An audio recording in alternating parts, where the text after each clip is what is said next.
Hello, ladies and gentlemen, and everything in between. Welcome back to GEEXX Reads. Today I want to talk about 12 Kings in Sharakhai by Bradley P. Beaulieu. I can tell you right now, I'm probably going to be mispronouncing a lot of stuff, beginning with the author's name. I have no idea how it's pronounced. I'm guessing a lot of this stuff. Anywho, 12 Kings in Sharakhai. The city of Sharakhai is a city in the middle of the desert. It is basically a central place of commerce and trade. And the 12 separate kings of Sharakhai, I keep adding an end to it, Sharakhai, essentially rule over the entire region. There are several desert tribes that somewhat fight among themselves, somewhat don't necessarily like or trust the kings in Sharakhai, but because the kings are so powerful, they don't have much choice but to treat with them. There are various factions. There are factions trying to overthrow the kings. The factions trying to overthrow the kings are sometimes just as brutal as the kings themselves, so there are people who are against them. A lot of political stuff going on. I should also say there will be some spoilers. I should have said that to start with. The 12 kings are essentially immortal. There is a story that is told that long ago they made a bargain with the gods to help save the city, and as such they were each granted some sort of individual power. Somehow the kings were all once members of the various tribes in the region, the 12 tribes. So there is a king of blades who is, an expert warrior. The king of thorns, the king of questions, or whatever, I can't remember his name. The jade-eyed king, the honey-tongued king. So they are all individual kings who are all supposedly of equal political strength. They all have their different regions of rule. There are also the Blade Maidens. These are daughters of the kings who are supreme warriors. They are inducted into the House of Maidens, trained to be expert warriors in defense of the kings. That's some overall background of the city itself, and the background of the story setting. The main character is a woman named her name is spelled C-E-D-A. Is it how it's spelled? Yeah, C-E-D-A. But there's a little like doohickey under the letter C, which is actually pronounced C-H. So her name is Cheetahman. Cheetah for short, I think. I'm going to mispronounce a lot of stuff. Cheetah is a warrior in the pits. Now, the pits are somewhat similar to the gladiatorial pits we might think of in ancient Rome, except the fighters are there by choice. And the fights are not always fatal. There are fights to the death, and sometimes people do die in the non-fatal pits, but it's generally just, their equivalent of boxing, but with blunt weapons. Or blunted weapons. Or, until someone yields. Sometimes, they could use swords, but yeah, you fight till someone yields, and sometimes people X. Anywho, Cheetah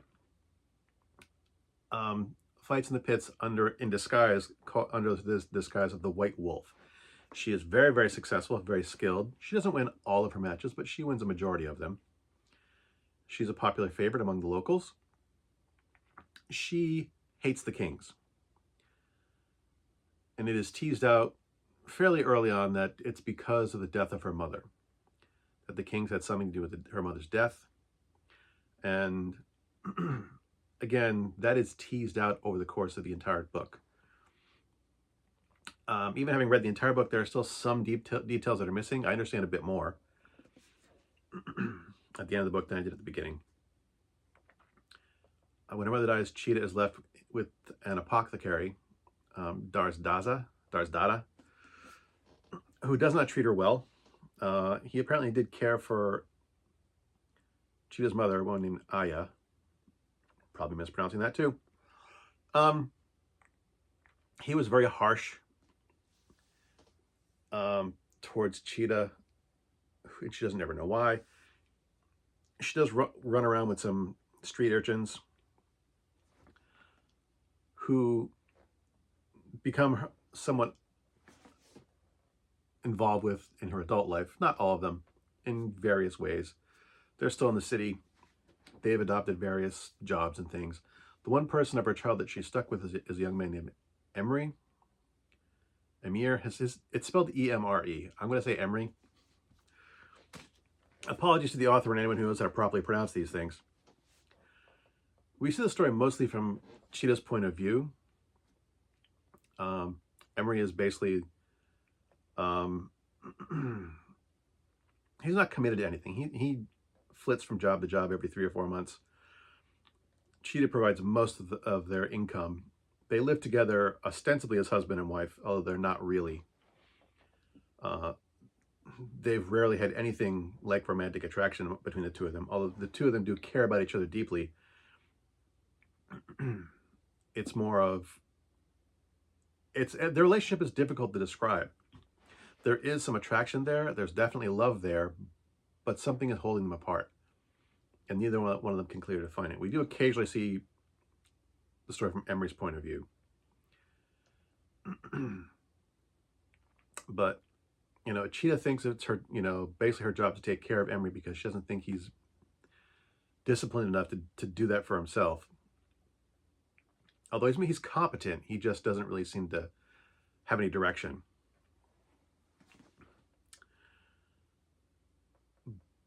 But the basic plot, the basic device that drives the story forward is Cheetah's vow to kill the kings for the death of her mother. And to that end, she lies, manipulates, researches. At one point in time, she starts digging into the mythology around the kings. She runs odd jobs outside of her gladiatorial bouts for the man who runs the pits, a guy named Osman, who is her sometime lover. And,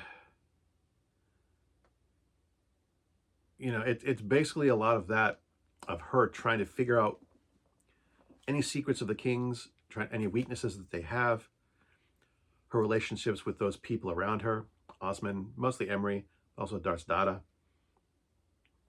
other people in the gladiatorial pits that she knows, the little circle of friends he used to run around with, Hamid, Tariq, Emery, and Cheddar were like the 4 little friends. Tariq now works for Osman in the pits as a not a fighter, but as one of his henchmen. Hamid is ostensibly kind of part of the criminal underworld, but not too heavily. I'm not sure exactly what Hamid does.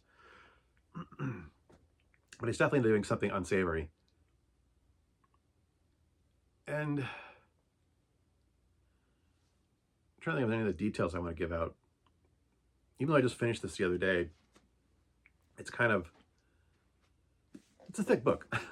There's a lot to it. I've given you broad strokes.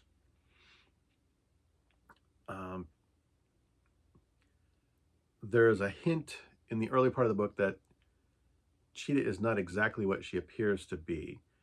She appears to be simply an ordinary, although incredibly skilled and intelligent young woman. There is something that happens early on that hints there might be something more to her than just that. And it's not like, she's some all-powerful secret magic warrior. Nothing like that. But there are hints that there's something there. Her relationship with the other people, most specifically Emery and Darsdada, is complicated. And I find them both really interesting. Darsdada, for all the cruelty and harshness that he treated her with as a child and still treats her with as an adult, there is hidden undercurrents there where he doesn't, the things that he does because he cared about Cheetah's mother. You know, he keeps her secrets because he cared about her mother. It's never quite clear why he has treated her so meanly. There has always been a bit of resentment towards her, even when Cheetah's mother was still alive. We learn a lot of stuff about that in flashbacks. You know, the story bounces back and forth between present day, and it's like 11 years ago, 5 years ago, 4 years ago, 7 years ago. We'll get these little backstories that fill in the history. They're okay. You know, I have some, they're one of the reasons the book is so damn thick, is that we are constantly flitting back and forth. I think they're told well. I want to say they're slightly unnecessary. Not that we don't need the information, not that information is useless or uninteresting, just that it does kind of interrupt the flow of the story. I enjoy them, I like them. But again, you know, it does kind of chop up the pacing of the story. You're just kind of like, you know, when those flashbacks came to, I was very interested, but you know, you were pulled out of the main storyline to do it. You know, Cheetah makes a discovery about something, or something, you know, or she gets in a fight, or she's worried about something, or you know, she can't find Emery and she goes off to, you know, there's something happens, and there's a backstory to fill in.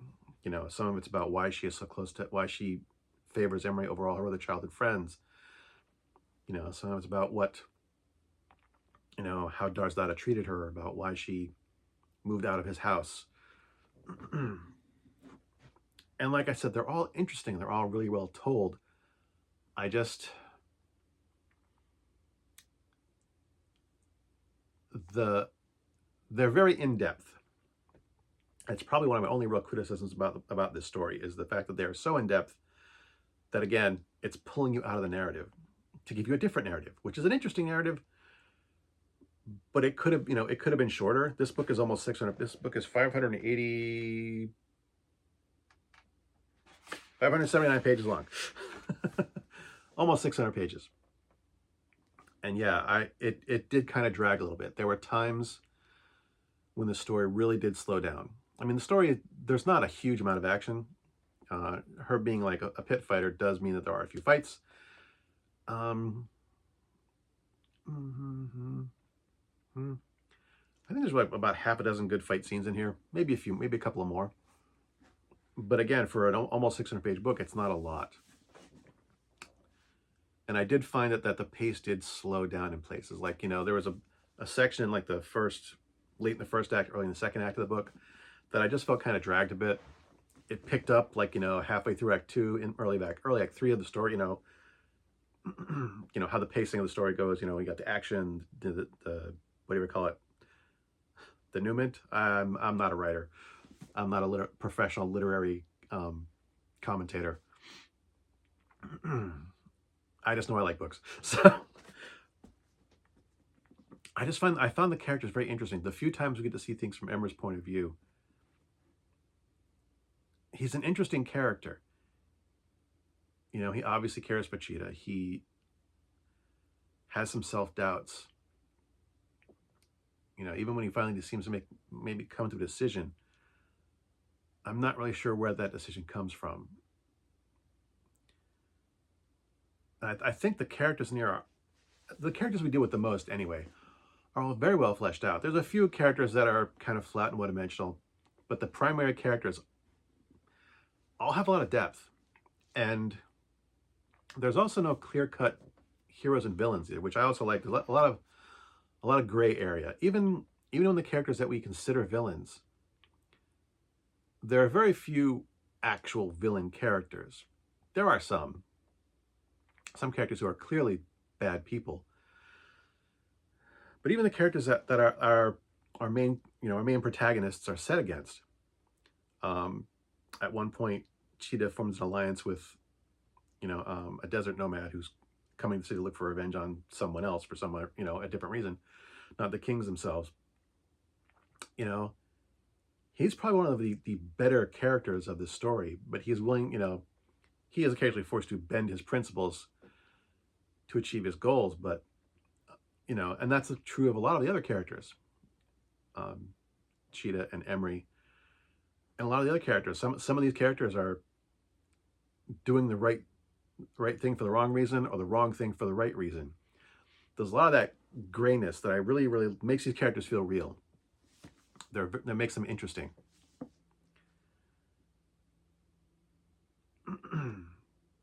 I guess I kind of lost my train of thought.